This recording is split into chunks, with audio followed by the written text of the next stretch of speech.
13.7 exercise का हम लोग अभी क्वेश्चन नंबर 9 ये डिस्कस करने जा रहे हैं। बहुत ही ज़्यादा प्यारा सा सवाल है जो कि काफ़ी इजी भी है, बट इसको करने से पहले हमको थोड़ा सा एक डिस्कशन करना होगा, बस दैट्स ऑल। देखो, बातचीत ऐसी है कि मान के चलते हैं आपके घर में एक ग्लास है जो कि नॉर्मली होगा ही होगा। Let's say you have a glass. ये ग्लास ऐसे बस रखा हुआ है ना। तो जैसा कि तुम जानते हो कि हमारे ग्लास की फ़िलहाल जो देखने से समझ में आ रही है वो शेप है सिलेंडर। इस पर्टिकुलर सिलेंडर शेप की टोटल 3 सरफेसेस होती हैं। एक होती है इसकी टॉप सरफेस जो कि सर्कुलर शेप की दिखती है, जिसे मैं C1 से इंडिकेट कर देती हूँ। एक होती है इसकी ये बीच वाली शेप जो कि कर्व्ड होती है, और एक होती है अगेन वापस से इसकी बॉटम वाली शेप जो फिर से सर्कुलर होती है। डन? बिल्कुल मैडम, डन। अब होता कैसा है, मान के चलिए कल को मैं कहूँ कि अरे अरे अरे दिख दिख वो आ रहा है, मैं वो नहीं चाहती कि मेरा ग्लास, मेरा एकदम कोहिनूर के हीरे के जैसा मेरा सुंदर ग्लास मेरे सामने वाले व्यक्ति को दिखे। चलो अपन इसको छुपा देते। कैसे छुपाएं जल्दी से? तो तुमने सजेशन दिया कि मैडम आप इसके ऊपर ऐसे ऐसे ऐसे ऐसे ऐसे ऐसे ऐसे ऐसे क्या कर दो, कपड़ा ढक दो। डन। आप इसके ऊपर क्लॉथ कर दो, आप इसकी क्लॉथिंग कर दो, आप इसके ऊपर कपड़ा ढक दो, आप उसके ऊपर पन्नी ढक दो, whatever you want to.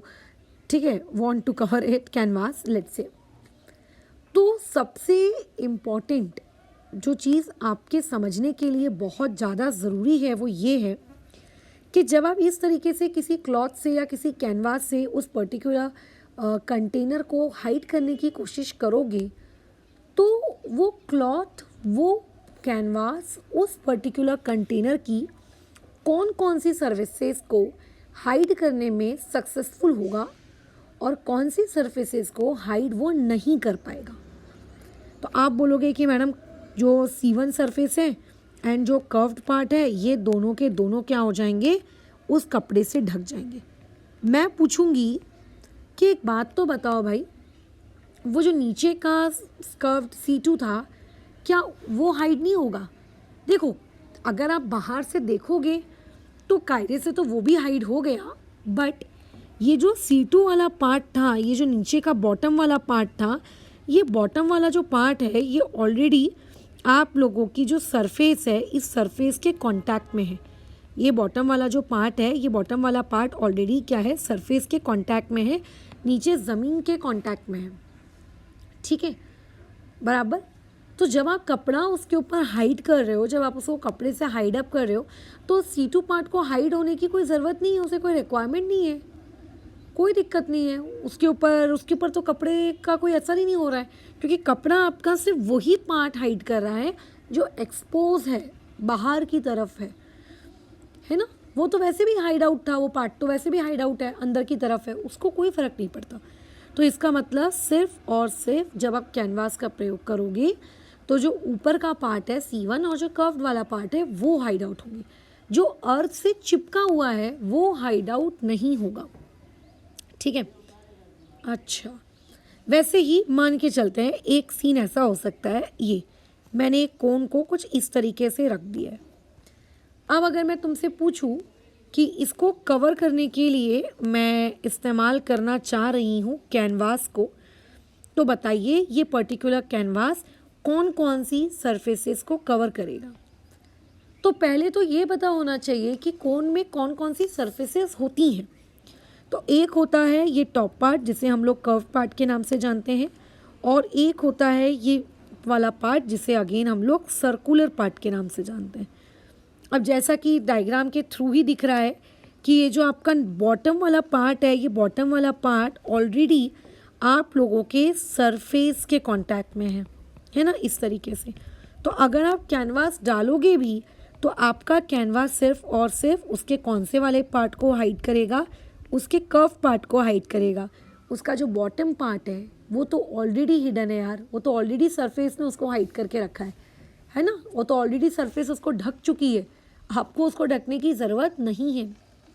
फिर हाँ, अगर मान के चलते हैं ये डायग्राम ऐसा ना हो कि ये डायग्राम कुछ इस तरीके का होता, लेट्स से ऐसा, और अगर मैं कहती अब तुम्हें कैनवास डालना है, तो अब जब तुम कैनवास डालोगे तो अब आप लोगों का ये जो पार्ट है, देखो ये वाला जो पार्ट है ये ओपन टू एटमॉस्फेयर है, ये ओपन टू एटमॉस्फेयर है, मतलब ये सरफेस से क्या है, चिपका हुआ नहीं है। तो ऐसे केस में अब अगर कोई तुमसे पूछेगा कि यहाँ पे भाई मुझे कैनवास डालना है, बता कि कौन कौन से पार्ट में कैनवास की रिक्वायरमेंट होगी, तो यार ऊपर के सर्कुलर पार्ट को भी रिक्वायरमेंट होगी, प्लस वो जो कर्व्ड पार्ट है उसको भी रिक्वायरमेंट होगी, दोनों के दोनों को यहाँ पे हाइड करने की ज़रूरत है। तो कैसा होता है कि अगर कोई सरफेस, ठीक है, अगर कोई भी एक ऑब्जेक्ट की सरफेस को आपकी अर्थ सरफेस ने या टेबल की सरफेस ने या किसी अदर सरफेस ने उसके साथ कांटेक्ट में है, सच दैट कि एक दूसरे से टच हो रही है ना, बराबर, तो ऐसे केस में क्या होता है, वो पर्टिकुलर चीज़ आप लोगों की क्या होगी, उसको कैनवास करने की ज़रूरत नहीं है। तो वैसे ही अभी आप ये पर्टिकुलर क्वेश्चन पढ़िए। इस क्वेश्चन में बोला जा रहा है कि आपके पास एक व्हीट का एक हीप है जो कि कोन के फॉर्म में है, मतलब जैसे धान गेहूँ वगैरह वगैरह जो रहता है ना, वैसे गेहूँ है जो कि उसको इस तरीके से कोन के फॉर्म में डाला गया है। अब जो देखो, जब आपने उस कोन व्हीट का जो हीप बनाया, ऑब्वियस है कि जादू से हवा में तो टांगा नहीं होगा हीप को, जो नीचे की सरफेस है, इस नीचे की सरफेस से आपका जो ये सर्कुलर पार्ट है, ये सर्कुलर पार्ट आप लोगों का ऑलरेडी क्या हो चुका है, हाइड अप हो चुका है। तो एक्सपोज्ड पार्ट कौन सा है, एक्सपोज्ड पार्ट है ये कर्व्ड वाला। इस कर्व्ड पार्ट को किस चीज़ की ज़रूरत है, इस कर्व्ड पार्ट को ढकने की ज़रूरत है। तो अभी क्वेश्चन वाला ये बोल रहा है कि अगर मुझे इस पर्टिकुलर हीप को बारिश से बचाने से प्रोटेक्ट करना है, मुझे इसके आजू बाजू पन्नी लगानी है, तो बताइए मैं कितनी पन्नी लगाऊं। तो यार पन्नी की कैलकुलेशन तो तब पता चलेगी ना जब ये पता चलेगा कि हम उस पन्नी का इस्तेमाल कर कहाँ रहे हैं। तो अभी तो हमको पता चल गया कि हम पन्नी का इस्तेमाल कहाँ कर रहे हैं। हम हमारी पन्नी का इस्तेमाल कर रहे हैं उस कोन को क्या करने के लिए, उसके कर्व्ड पार्ट को ढकने के लिए। तो इसका मतलब इस क्वेश्चन के गिवन डेटा की अगर मैं बात करूं तो गिवन डेटा हमारे पास कुछ इस तरीके से है कोन को लेकर कि हमारे पास डायमीटर है, कितना डायमीटर है, 10.5। अगर आपके पास डायमीटर है तो आप वहाँ पे तुरंत क्या कर सकते हैं, रेडियस, तो 10.5 डिवाइड बाई 2। देखो डिवाइड बाई 2 करके अपने आंसर को तुम चाहो तो पॉइंट में भी निकाल सकते हो, बट मैं अननेसेसरी आंसर पॉइंट में निकालना नहीं चाह रही हूँ, मैं वैसे का वैसे ही छोड़ना चाह रही हूँ, बस ख़त्म, नो टेंशन। हाइट मुझे यहाँ पे कितनी दी हुई है, हाइट यहाँ पे मुझको दिया हुआ है कितना, आप लोगों का 3 मीटर, 3 है ना, चेक कर लेते हैं एक बार। हाँ, सबसे पहली चीज़ इस पर्टिकुलर क्वेश्चन में पूछ लिया है, देखो यहाँ पूछ लिया है फाइंड इट्स वॉल्यूम। सबसे पहले तो यहाँ पे वॉल्यूम कैलकुलेट करिए, मतलब इस पर्टिकुलर क्वेश्चन में आपको सिर्फ एक डेटा पूछा है ऐसा नहीं है, यहाँ पे आपको वॉल्यूम कैलकुलेट करना है, किसका, आपके उस हीप का। और दूसरा डेटा जो आपको यहाँ पे कैलकुलेट करना है वो ये कि अगर उसको बारिश से बचाने के लिए मैंने उसे कैनवास से कवर किया तो area of the canvas required कि बताइए कितना कैनवास लगेगा। ठीक है, तो सबसे पहले तो यार हम लोग क्या कर लेते हैं, फटाफट आप लोगों का वॉल्यूम ये वाला काम करके फिनिश कर लेते हैं। ठीक है, तो जो हीप है वो कोनिकल शेप में है, ऐसा ऑलरेडी क्वेश्चन में आपको दिया हुआ है। डन। तो यानी कि अगर मैं वॉल्यूम ऑफ हीप की बात करूं तो क्योंकि वो एक कोन शेप का है तो फॉर्मूला होगा 1/3 पाई आर स्क्वायर एच, है ना। अब देखो पाई की वैल्यू यहाँ पे कुछ स्पेसिफाई करके तो बोली नहीं है कि भाई ये पुट कर, भाई वो पुट कर, तो तुम्हें जो ठीक लगे तुम कर सकते हो। तो ये मैंने लिख दिया 22/7। अब बात आती है रेडियस की। देखो रेडियस की वैल्यू है 10.5 का स्क्वायर, यानी कि मैं उसको 10.5 डिवाइड बाई 2, 10.5 डिवाइड बाई 2 दो बार लिख दूंगी, पगले जैसे स्क्वायर करने तो वाली मैं हूँ, इनटू हाइट यानी कि 3। तो देखो ये वाला 3 और ये वाला 3 कैंसिल आउट हुआ, ये वाला 2 और ये वाला 11 आपका कैंसिल आउट हुआ। अगर मैं और कैंसिलेशन की बात करूँ, ये 7 1 जा 7 1 जा, ठीक है, और ये आ जाता है 1.5। अगर तुम्हें थोड़ी सी भी मैथ्स आती है तो। उसके अलावा 2 1 और इसको अगर मैं और कैंसिल आउट करूँ, लेट्स से 1.5 का अगर मैं और कैंसिलेशन करूँ तो ये होता है 0.75। तो मेरे पास बचा क्या? मेरे पास बचा 0.75 मल्टीप्लाई बाय 10.5, ख़त्म। अब आपको क्या करना है? अपने हाथों से मल्टीप्लिकेशन करनी है। अब मैं बता रही हूँ ना, ऑनलाइन के चक्कर में तो तुम क्या करते हो, वैसे ऑनलाइन के चक्कर में नहीं है, ये पर्सनली एक स्टूडेंट की ईमानदारी रहती है कि वो कैलकुलेशन हाथ से करता है या सीधा उठा लेता है कैलकुलेटर, है ना। तो उसमें तुम लोग तो उठा लेते हो मस्त कैलकुलेटर। तो जब कैलकुलेटर उठा लेते हो तो उठाकर फटाक से आंसर लिख दोगे कि 7.875 मीटर का क्यूब ये वॉल्यूम है आपके किस चीज़ का, उस हीप का। लेकिन जब आपको यही सेम कैलकुलेशन पेपर में करना होता है ना, तुम्हें ऐसा लगता है कि तुमसे बन जाएगी, लेकिन मैं बता दूं पेपर के दिन हाथ कांप जाते हैं।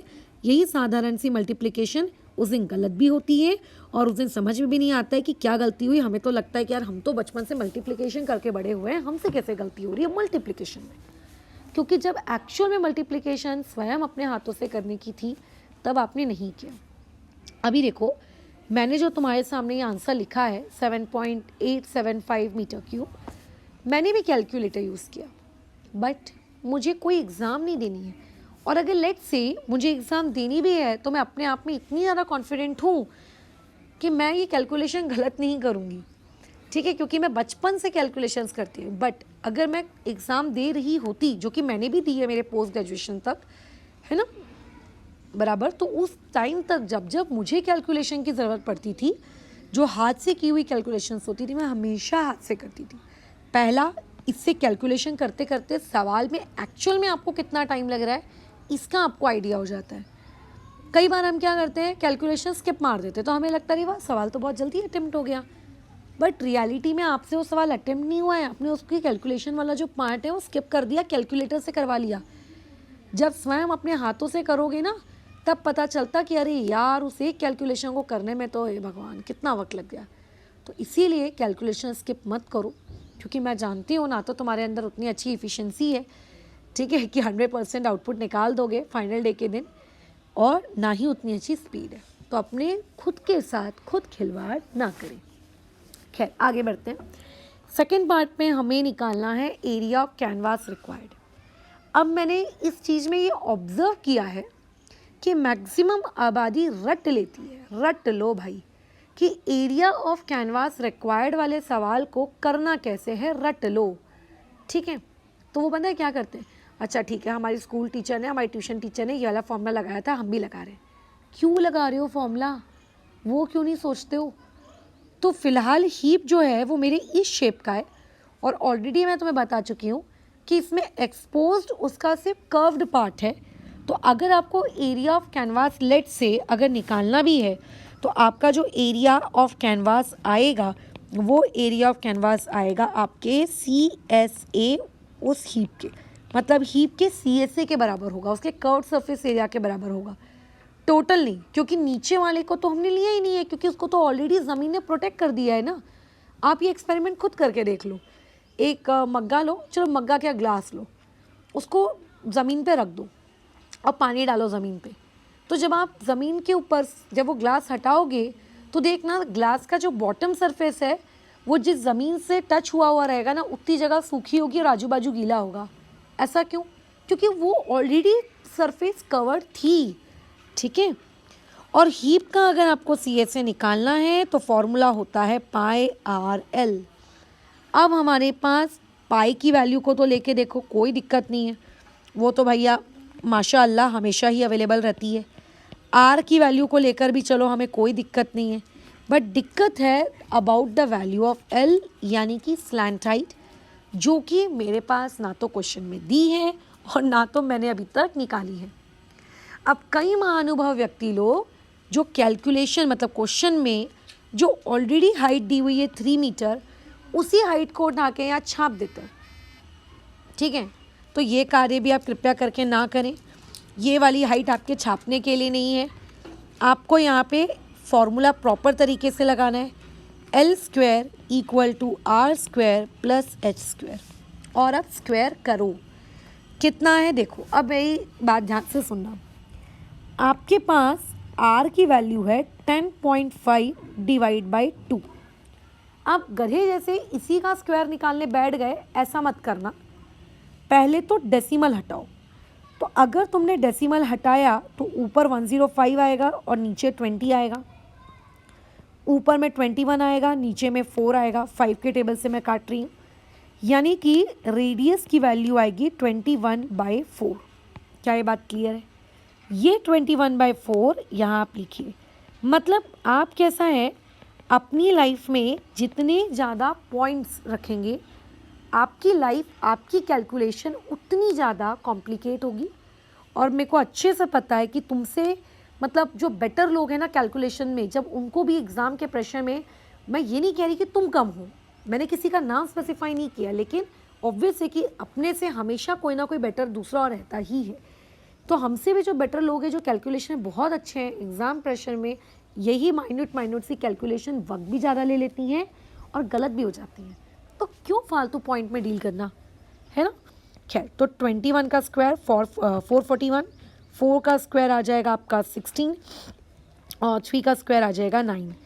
अब देखो, सादा सा गणित है, उसमें कोई तकलीफ नहीं होनी चाहिए। हाँ, अब यहाँ पर अगर कोई ऐसा महानुभव व्यक्ति निकला 9th क्लास में आने के बाद जो 16 को 9 से मल्टीप्लाई कर रहा है, 16 और 9 को मल्टीप्लाई नहीं कर रहा, मतलब क्रॉस मल्टीप्लिकेशन नहीं कर रहा, एलसीएम नहीं निकाल रहा है, और डायरेक्टली उसकी थिंकिंग ये है कि चलो न्यूमरेटर ऐड कर देते हैं, डिनोमिनेटर ऐड कर देते हो, तो भैया धन्य हो तुम, महापुरुष।